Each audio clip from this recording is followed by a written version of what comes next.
So hello everyone, last lecture में हमने human आई के सारे लेयर्स और उनके सारे पार्ट्स वो कहाँ पर पाए जाते हैं, उनकी लोकेशन कहाँ है, सबके बारे में एक डिटेल्ड डिस्कशन किया था।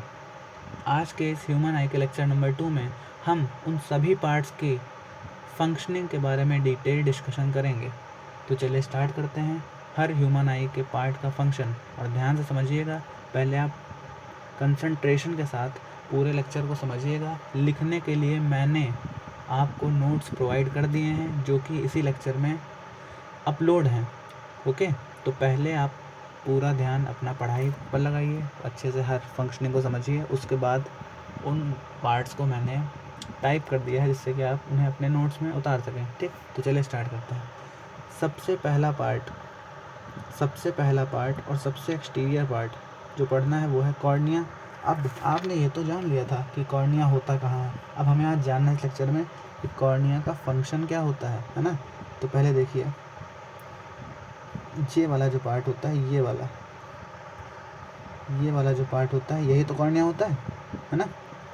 यही तो कॉर्निया होता है, ये वाला पार्ट। अब मेरी बातों को ध्यान से सुनिएगा। कॉर्निया का काम क्या है? कॉर्निया का काम फॉरेन पार्टिकल से हमारी आई को प्रोटेक्ट करना है।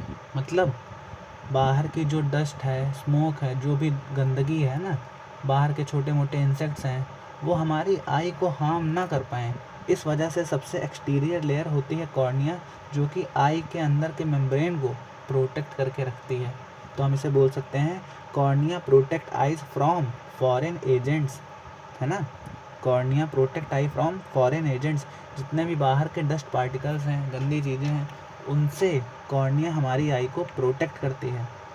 दूसरी बात, मेरी एक और बात सुनिएगा। वो तो आप धीरे धीरे पावर ऑफ अकोमोडेशन जब मैं थर्ड लेक्चर लूँगा तो आप समझेंगे ही, पर हल्की सी ये भी बात जान लीजिए कि जो हमारी लाइट रेज आती हैं, सबसे पहले वो इंसिडेंट ह्यूमन आई के किस पार्ट पे होती हैं? कॉर्निया पर। और हमारा ह्यूमन आई जो होता है ना, वो लाइट रेस को रिफ्रैक्ट कर कर रेटिना पर मिलाता है। जी, हमारा ह्यूमन आई लाइट रेस को रिफ्रैक्ट कर कर कॉर्निया पर लाइट रेस को रिफ्रैक्ट कर कर रेटिना पर मिलाता है। अब क्वेश्चन ये उठता है कि इस सबसे मेजर रोल रिफ्रैक्शन में कौन प्रोवाइड करता है? मीन्स सबसे ज़्यादा लाइट कौन रिफ्रैक्ट करता है रेटिना तक, है ना। तो उसका आंसर है कॉर्निया। ये लगभग 70%, अप्रॉक्स 70% लाइट को रिफ्रैक्ट कर देता है। ठीक है, आपको बात ये समझ में आ गई होगी। तो हम ये लिख सकते हैं कि कॉर्निया प्रोटेक्ट, अभी आपको लिखना ही नहीं है, मैंने आपको नोट्स आगे दिए, बस आप सुन लीजिए। Cornea protect I from foreign agents and it approximately refract 70% of the incident light on I. ठीक, बात समझ में आ गया आपको कॉर्निया क्या है? ओके, कॉर्निया का काम मेजर है हमारी आई को प्रोटेक्ट करना धूल मिट्टी से, गंदगी से। ठीक है, अब दूसरी बात आप ये समझिएगा, कॉर्निया के बाद क्या आएगा? कॉर्निया के बाद ये वाली लेयर आएगी, ये वाला पार्ट आएगा, ये ग्रीन वाला, है ना, ग्रीन वाला। और इस ग्रीन वाले पार्ट को क्या बोलते हैं, याद है? इस ग्रीन वाले पार्ट को क्या बोलते हैं? नहीं याद है? इस ग्रीन वाले पार्ट को बोलते थे क्या? इस ग्रीन वाले पार्ट को बोलते थे एक्वस ह्यूमर। क्या कहते थे? इस ग्रीन वाले पार्ट को बोलते थे एक्वस ह्यूमर। इस ग्रीन वाले पार्ट को बोलते थे एक्वस ह्यूमर। अब मेरी बात को ध्यान से समझिएगा, इस एक्वस ह्यूमर का काम क्या है? एक्वस ह्यूमर का काम क्या है? जो यहाँ पर जो एक्वस ह्यूमर मैं आपको बता रहा हूँ ना, इसमें देखिए, कंफ्यूज मत होइएगा। उस एक्वस ह्यूमर को यहाँ पर देखिए बोला गया एंटीरियर चैम्बर। जो मैं आपको एक्वस ह्यूमर बता रहा हूँ, उस एक्वस ह्यूमर को यहाँ पर देखिए बोला गया एंटीरियर चैम्बर। एंटीरियर चैम्बर और एक्वस ह्यूमर एक ही बात है, कंफ्यूज मत होइएगा। अब बात समझिए, एक्वस ह्यूमर का काम क्या होता है? हमारी आई के प्रेशर को रेगुलेट करने का काम होता है एक्वस ह्यूमर का। हमारी आई का जो प्रेशर होता है, हमारी आई का प्रेशर, कि हमारी आई का प्रेशर कैसा होना चाहिए, उसका रेगुलेशन, उसको नियंत्रित करने का काम कौन करता है? एक्वस ह्यूमर करता है। और जैसा कि नाम से ही क्लियर, मैंने आपको प्रीवियस लेक्चर में बताया था, एक्वस मीन्स होता है वाटर लाइक। एक्वस ह्यूमर जो हमारा होता है ना, वो वाटर लाइक फ्लूइड होता है। तभी आपके जो टीयर्स वगैरह निकलते हैं वो देखिए वाटर ही निकलते हैं, है ना। तो ये जो एक्वस ह्यूमर फ्लूइड होता है, वो कैसा होता है? वो वाटरी फ्लूइड होता है। होप ये आपको समझ में आया होगा। अब चलते हैं थर्ड पार्ट पर।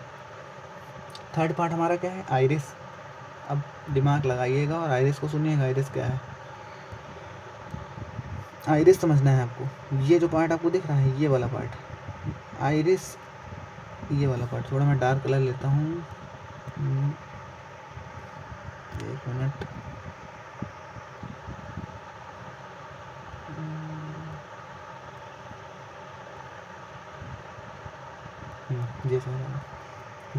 ये पार्ट जो आपको दिख रहा है, ये वाला पार्ट, आगे वाला, ये वाला पार्ट, ये होता है आइरिस, है ना। यही पार्ट तो होता है आइरिस। और बीच में इसका मैंने बताया था, यहाँ पर बीच में थोड़ा सा स्पेस होता है, किसका? जी, प्यूपिल का। तो आइरिस और प्यूपिल एक तरीके से पेयर में काम करते हैं। आइरिस और प्यूपिल एक तरीके से पेयर में काम करते हैं, ठीक है। कैसे कैसे पेयर में काम करते हैं वो आपको सीखना है। ये हमारा आइरिस है, ये हमारा आइरिस है, ये हमारा प्यूपिल है। और ये आइरिस और प्यूपिल देखिए पेयर में काम करते हैं। ये पूरा का पूरा पार्ट, एक सेकंड आपको थोड़ा अच्छे से मैं बना के दिखाई देता हूँ, फिर इरेज कर दूंगा।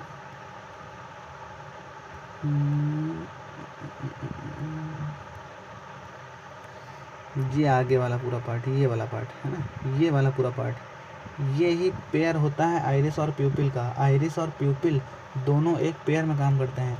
आइरिस के बीच में ये छोटा सा एक स्ट्रक्चर होता है जिसको बोलते हैं प्यूपिल। होप आपको दिख रहा होगा ना। आइरिस क्या है? आइरिस एक मस्कुलर टिश्यू होता है जो कि प्यूपिल के साइज को कंट्रोल करता है। आइरिस एक मस्कुलर टिश्यू होता है जो कि प्यूपिल के साइज को कंट्रोल करता है। अब आप सोचेंगे प्यूपिल के साइज को आइरिस क्यों कंट्रोल करेगा? अब मेरी बात को ध्यान से समझिएगा। प्यूपिल के साइज को कंट्रोल करना बहुत ज़्यादा नेसेसरी है। क्यों?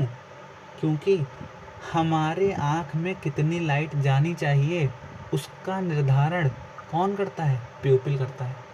फॉर एग्ज़ाम्पल, जब हम बहुत ज़्यादा ब्राइट लाइट में होते हैं तो हमारी प्यूपिल क्या हो जाती है? श्रिंक होने लगती है। श्रिंक क्यों श्रिंक होती है? सिकुड़ने लगती है एक तरीके से।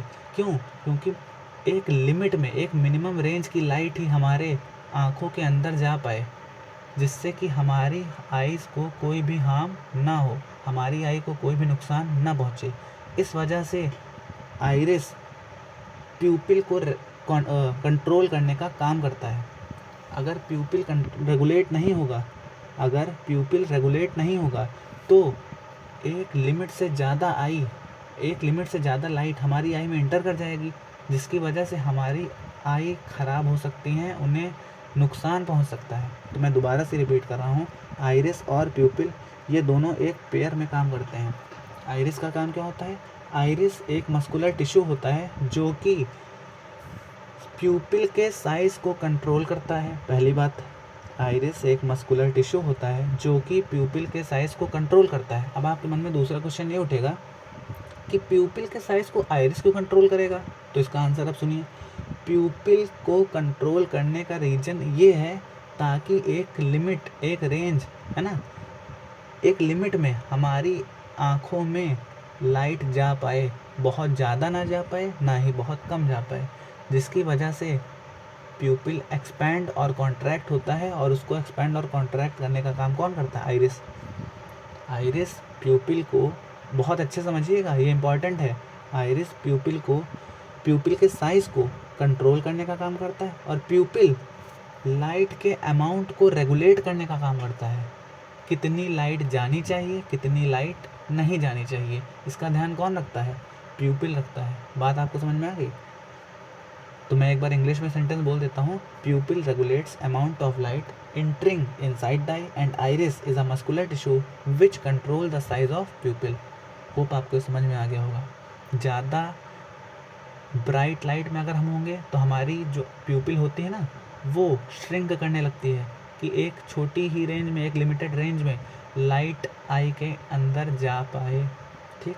और हम अगर डिम लाइट में होते हैं तो हमारी प्यूपिल एक्सपैंड करने लगती है, मतलब आइरिस उठने लगता है, आइरिस एक्सपैंड करने लगता है ना, रिलैक्स हो जाता है, ठीक है, ताकि ज़्यादा लाइट इंटर कर पाए अंधेरी जगह पर।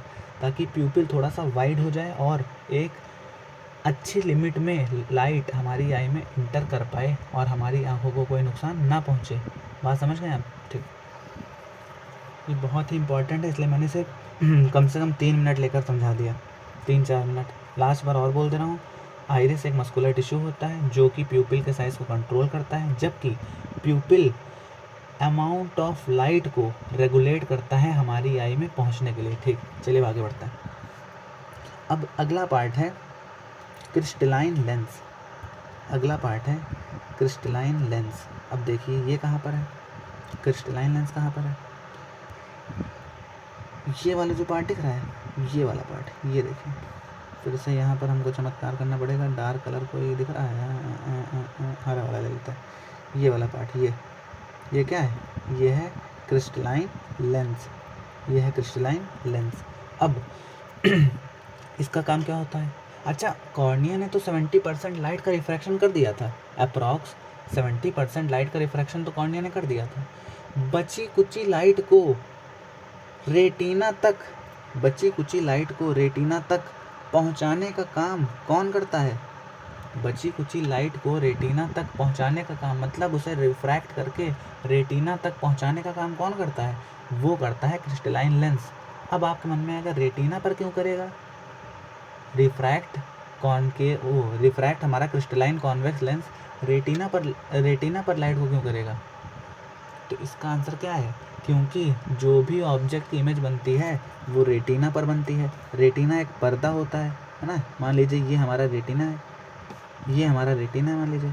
तो जितनी भी लाइट रेज जाएंगी, अगर उनकी अच्छी इमेज चाहिए तो सारी की सारी लाइट रेज को कहाँ पर रिफ्रैक्ट कराना पड़ेगा? लेंस को रेटिना पर, क्योंकि ऑब्जेक्ट की इमेज कहाँ बनेगी? रेटिना पर। बात समझ में आ गई? तो क्रिस्टलाइन लेंस का काम क्या है? क्रिस्टलाइन लेंस का भी काम रिफ्रैक्शन करने का है, और जो लाइट रेज आ रही हैं उनको रेटिना पर फोकस कराने का काम किसका है? क्रिस्टलाइन लेंस का। बात आपको समझ में आ गई? तो ये हमारा है क्रिस्टलाइन लेंस। कौन सा? दिख तो रहा ही है आपको विजिबल, पर थोड़ा सा दिखा देते हैं। ये वाला जो पार्ट है, ये है क्रिस्टलाइन लेंस, CL। बात समझ में आ गई? ठीक, अब बढ़ते हैं आगे। अगला पॉइंट क्या है? अगला पॉइंट है हमारा सीलियरी मसल्स। Ciliary muscles. अब आप पूछेंगे सीलियरी मसल्स कहाँ हैं? सीलियरी मसल्स भी इसी के ऊपर होते हैं। वेट, ब्रश का साइज बढ़ा देते हैं। हाँ, अब देखिए सीलियरी मसल्स और क्रिस्टलाइन लेंस भी एक पेयर में ही काम करते हैं। ये वाली जो ऊपर पार्ट आपको दिख रही है, ये जिसने लेंस को पकड़ के रखा है, ये नर्व्स ये सीलियरी मसल्स होती हैं जो कि लेंस को पकड़े रखे का काम करते हैं। पकड़ के रखने का काम कौन करते हैं? सीलियरी मसल्स ऐसी मसल्स होती हैं जो कि क्रिस्टलाइन लेंस को पकड़ कर होल्ड करके रखने का काम करते हैं। ऐसा क्यों?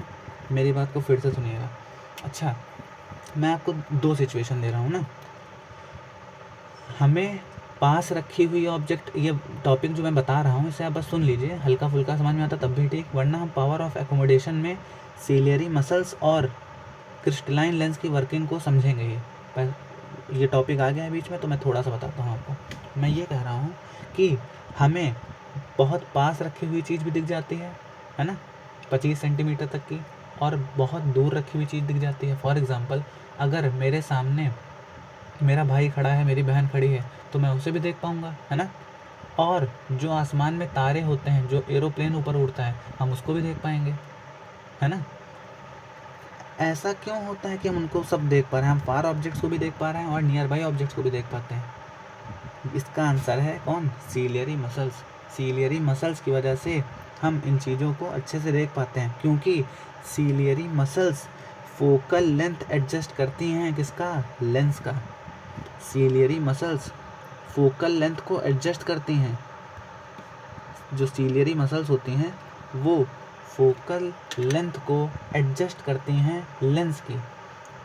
ज़्यादा दूर ऑब्जेक्ट होगा तो फोकल लेंथ कहीं और होगी, पास में ऑब्जेक्ट होगा तो फोकल लेंथ कहीं और होगी, फोकस कहीं और होगा। जिसको एडजस्ट करने का, रेगुलेट करने का काम कौन करते हैं? Ciliary muscles. होप आपको समझ में आ गया होगा। ठीक, बाकी इनके बारे में डिटेल्ड डिस्कशन हम power of accommodation lecture number 3 में करेंगे। ठीक, अब चलते हैं नेक्स्ट पार्ट पर। नेक्स्ट पार्ट हमारा क्या है? नेक्स्ट पार्ट हमारा है, पीछे देखिए, कौन सा? Vitreous humour. नेक्स्ट पार्ट है हमारा विट्रस ह्यूमर। मैं आपको बना के दिखा देता हूँ विट्रस ह्यूमर कहाँ पर है।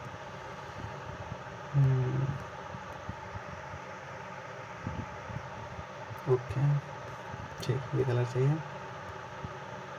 ये जो पार्ट आपको दिख रहा है, ये वाला पार्ट पूरा है ना, ये जो पूरा पार्ट दिख रहा है आपको, ये जो पूरा पार्ट आपको विजिबल दिख रहा है, ये वाला पार्ट, यही पार्ट क्या है? अंदर जो लिक्विड भरा है, ये जो लिक्विड भरा है अंदर के पूरे पार्ट में, इसी को क्या बोलते हैं? इसी को बोलते हैं विट्रस ह्यूमर।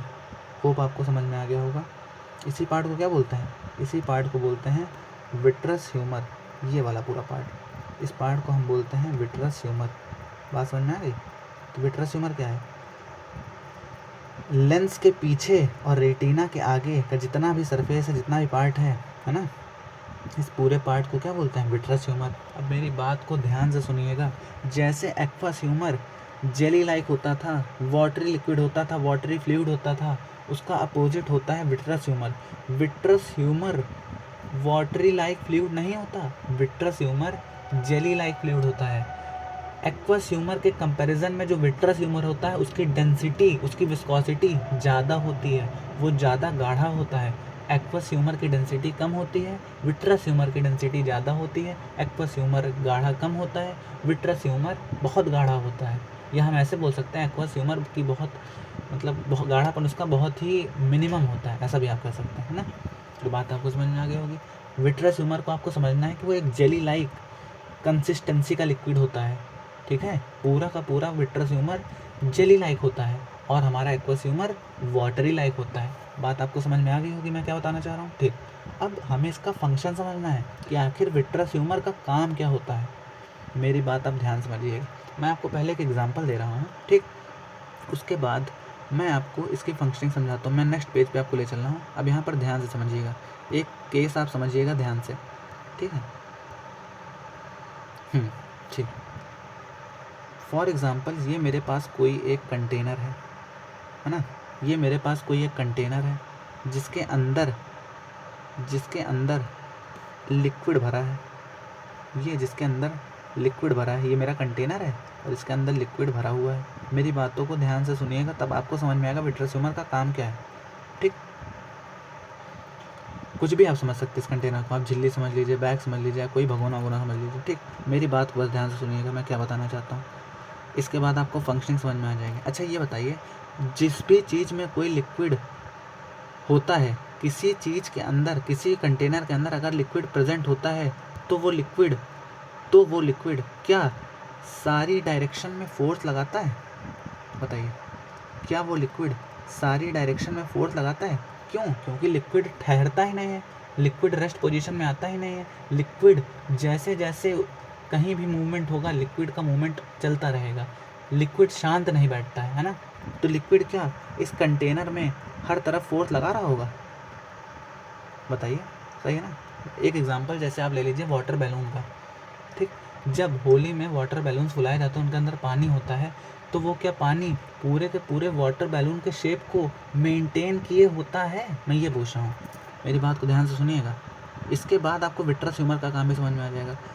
ये मान लीजिए होली का एक गुब्बारा है ऐसा, ठीक है, ये होली का बैलून है, पर अब इस बैलून में हमने वाटर भर दिया, तो ये बैलून कुछ ऐसा दिखने लगेगा? बताइए, ये बैलून कुछ ऐसा दिखने लगेगा, हाँ या ना? तो आप बोलेंगे जी सर हाँ। मेरी बात आप समझिएगा, इस बैलून के अंदर वाटर भरा है ना, वाटर भरा है, फ्लूइड भरा है, इस बैलून के अंदर वाटर भरा है, फ्लूइड भरा है। ठीक, जो फ्लूइड हर डायरेक्शन में फोर्स लगा रहा होगा, हाँ, जो फ्लूइड हर डायरेक्शन में फोर्स लगा रहा होगा, इस फोर्स के लगने के कारण ही इस बैलून का शेप बना होगा।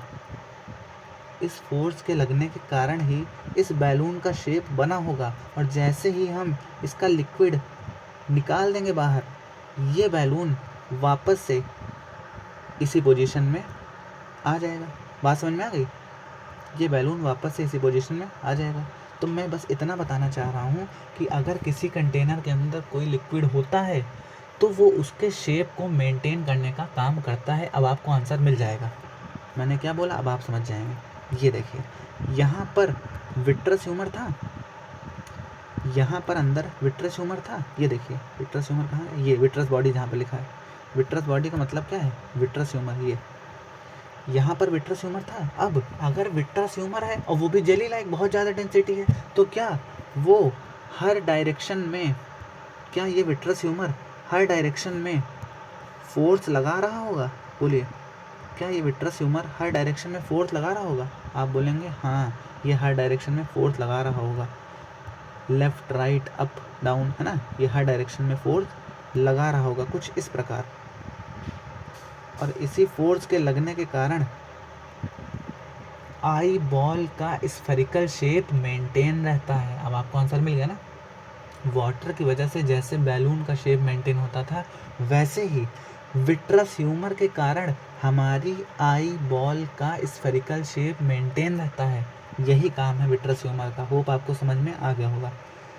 ठीक, अब नेक्स्ट बात और लास्ट बात तो नहीं कहेंगे, हाँ, इसके बाद आता है हमारा रेटिना। इसके बाद हमारा क्या आता है, रेटिना। रेटिना बोले तो पर्दा, है ना, एक तरीके से स्क्रीन। रेटिना एक तरीके की क्या होती है, स्क्रीन होती है, पर्दा होता है, जहाँ पर हमारी इमेजेस फॉर्म होती हैं। ये देखिए, ये पीछे का जो पर्दा होता है, ये वाला, इसी को क्या बोलते हैं, इसी को बोलते हैं रेटिना। बात समझ में आई? ये क्या है, ये है हमारा रेटिना। ठीक, रेटिना का काम क्या है, अब आप ध्यान सुनिएगा। जितनी भी, ये तो मैं स्टार्टिंग से बता के आ रहा हूँ खैर कि इसका काम क्या है। रेटिना का काम है जितनी भी ऑब्जेक्ट्स को हमारी आई देखेगी, उसकी जो इमेज बनेगी वो एक फ़ोटो रिसेप्टिव स्क्रीन पर बनती है, और उस फ़ोटो रिसेप्टिव स्क्रीन का नाम क्या होता है, रेटिना। मैंने जो वर्ड बोला उस पर ध्यान दीजिएगा। मैंने बोला retina is a photo receptive screen. मैं लिख के भी आपको बता दे रहा हूँ। रेटिना क्या बोली जाती है, रेटिना बोली जाती है फ़ोटो रिसेप्टिव स्क्रीन। रेटिना बोली जाती है फ़ोटो रिसेप्टिव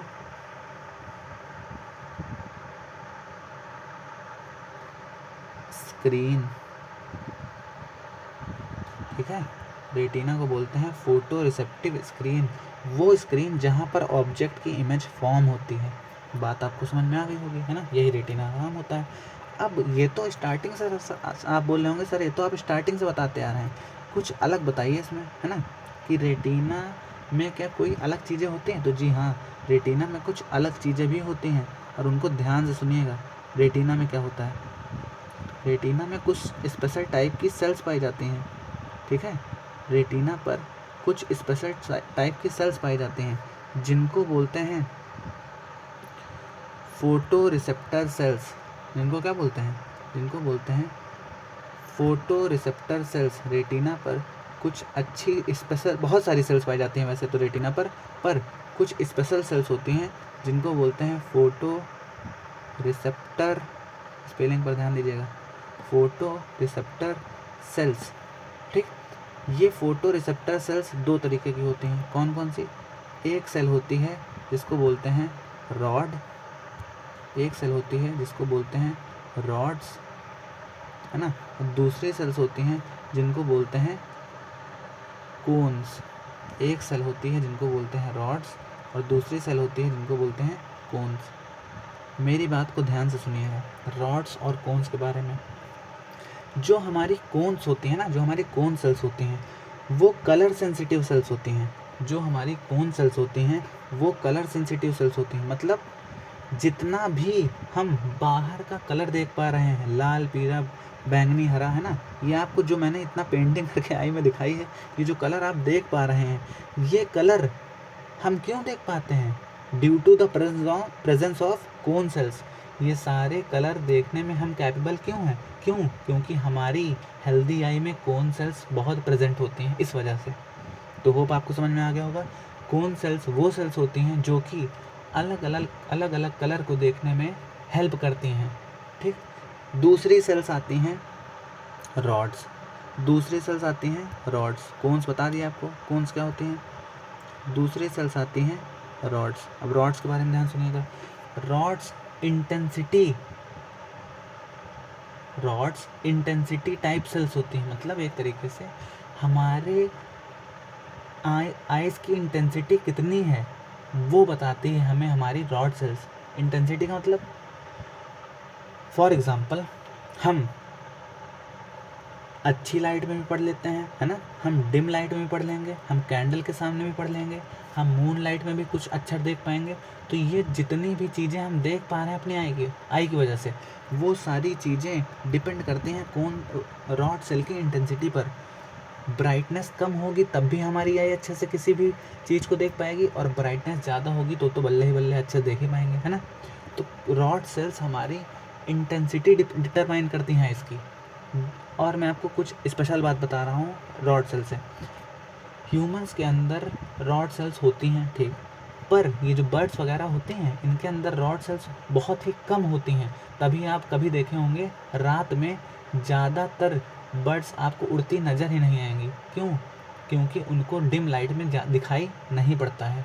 हम डिम लाइट में देख लेते हैं, पर जो चिड़िया बर्ड्स होती हैं ये डिम लाइट में अच्छे से नहीं देख पाती, क्योंकि इनके अंदर रॉड सेल्स होती ही नहीं है, या फिर आप बोल सकते हैं बहुत कम होती है। इसी वजह से इनकी इंटेंसिटी जो होती है बहुत ही कम होती है। बर्ड्स की जो इंटेंसिटी होती है कि बहुत ही कम होती है, इस वजह से वो डिम लाइट में निकलती ही नहीं है। वो पहले ही जैसे ही सूरज डूबता है ना, जैसे ही सनसेट होता है अपने घोंसले में आकर बैठ जाते हैं। होप आपको ये सारी चीज़ें समझ में आ गई होंगी। और एक और लास्ट टॉपिक है जो कि ये है, यहाँ से जो नर्व्स निकल रहे हैं बस उनके बारे में हमें पढ़ना है, और आपका लेक्चर हम फिर फिनिश करते हैं। ये वाली जो सेल्स हैं, ध्यान से देखिए, ये वाली जो नर्व्स निकल रहे हैं, ये वाली पीछे देखिए नर्व्स निकल रहे हैं, ये इनको बोलते हैं ऑप्टिक नर्व्स।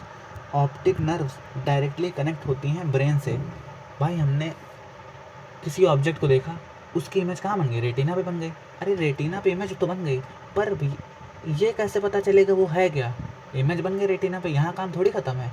वो इमेज है क्या, वो कैसी दिखती है ना, इसके बारे में कौन डिटरमाइन करता है? इसके बारे में डिटरमाइन करती है ऑप्टिकल नर्व, जो कि सिग्नल लेकर जाती है इम्पल्स के फॉर्म पर ब्रेन को।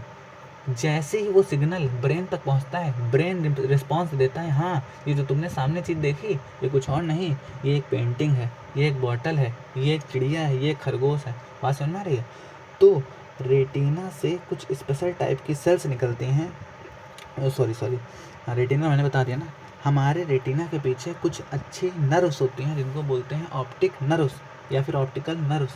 ये ऑप्टिकल नर्व्स डायरेक्टली कनेक्ट होती हैं ब्रेन से, जो कि इम्पल्स के फॉर्म में इंफॉर्मेशन ब्रेन तक ले जाती हैं, और ब्रेन हमें बताता है कि जो भी आप ऑब्जेक्ट देख रहे हैं इसकी इमेज जो बन रही है वो किस ऑब्जेक्ट की इमेज है। बात आपको समझ में आ गई होगी। ये जितनी भी मैंने आपको चीज़ें समझाई हैं, ये सारी चीज़ें आप भले ही ना लिखे हों, इसलिए मैंने मना किया था। मैंने इन सारी चीज़ों को पहले से ही टाइप कर दिया था, नोट कर दिया था। ये देखिए, एक एक चीज़ के बारे में मैंने डिटेल में लिख लिया, आप इनको अपने नोट्स में ऐड ऑन कर सकते हैं, ठीक है। दूसरी स्लाइड ये रही, लेंस के बारे में, रेटिना के बारे में। ये देखिए, मैं आपको आराम से धीरे धीरे एक बार पढ़ के बता देता हूँ। Sclera, it is the outer covering a protective tough white layer called sclera. Cornea, the front transparent part of I, light enters the I through the cornea. Iris, dark muscular tissue. देखिए सारी की सारी information, सारी theory मैंने आपकी notes में inter कर दी है, ठीक, ताकि आप अच्छे से पहले मन लगा के पढ़ें और बाद में अगर आपको नोट करना है तो लिख लें। बात समझ में आ गई आपको? ठीक, ये सारे के सारे मैंने नोट्स आपको प्रोवाइड कर दिए हैं। अब आप तसल्ली से इस लेक्चर को आराम से, अगर ना समझ में हो तो रिपीट करके देख लीजिएगा। होप लेकिन आपको 90 to 95% क्लास में ही समझ में आ गया होगा। तो थैंक यू सो मच, आप यहाँ पर आएँ। और आज की क्लास यहीं पर हम समाप्त करते हैं। अब आपसे मुलाकात होगी नेक्स्ट टॉपिक में। मैं टॉपिक बता देता हूँ, नेक्स्ट टॉपिक कौन सा रहेगा? पावर ऑफ एकोमोडेशन हम पढ़ेंगे, ओके। नेक्स्ट टॉपिक में हम ह्यूमन आई का 3rd पार्ट पढ़ेंगे, power of accommodation. Thank you very much. अपनी पढ़ाई, अपनी जर्नी अच्छे से करते रहिए, अपनी पढ़ाई को अच्छे से करिए, अपने माता पिता का नाम रोशन करिए, खूब अच्छे से पढ़िए, आगे बढ़ते रहिए। धन्यवाद।